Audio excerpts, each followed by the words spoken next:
মাঝি ভাই নৌকা চালায় আর দুরুদ পড়ে গুনগুনায়া। ওই নদীর মাঝে একটা মাছ মনোযোগ সহকারে ওই মাঝি ভাইয়ের দুরুদের আওয়াজ শুনতেছে। হঠাৎ এক জেলে এসে ওই মাছটাকে মেরে নিয়ে গেল। নিয়ে যাওয়ার পর বাজারে নিল, বাজারে নেওয়ার পরে বিক্রি করে। মাছটা মনোযোগ সহকারে নবীর দুরূদ শুনতেছে, আর ওই দিক দিয়া জেলে ভাই মাছটাকে ধরে নিয়ে গেলেন বাজারে বিক্রি করে। হঠাৎ করে আবু বকর বাজারের দিকে গেলেন, বাজারে যাইয়া মাছটা ক্রয় করলেন। নবীজিকে রহমাতুল লিল আলামিনকে দাওয়াত করেছে আবু বকরের বাড়িতে নবী খেতে আসবে। সুবহানাল্লাহ।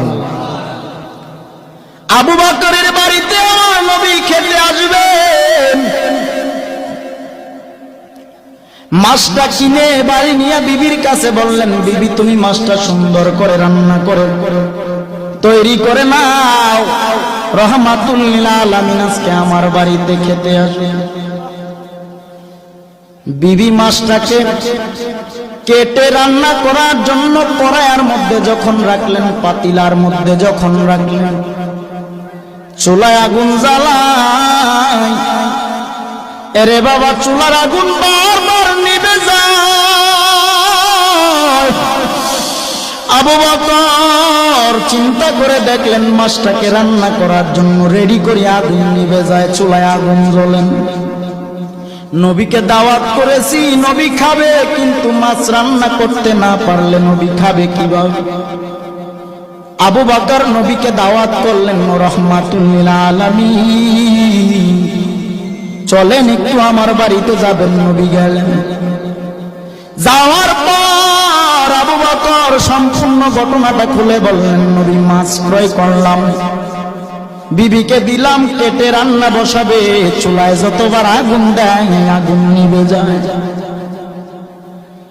আল্লাহর নবী রহমাতুল লিল আলামিন ডেকে বলেন, ও আবু বকর, দুনিয়ার আগুন কেন জাহান্নামের আগুন এই মাছটাকে পোড়াতে পারবে না?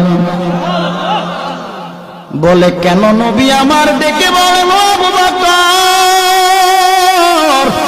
মাঝি নদীর মধ্যে আমি নবীর প্রেমে পাগল হয়ে দুরূদ শরীফ এই মাছটা মনোযোগ দিয়ে আমি নবীর দুরূদের আওয়াজ শুনে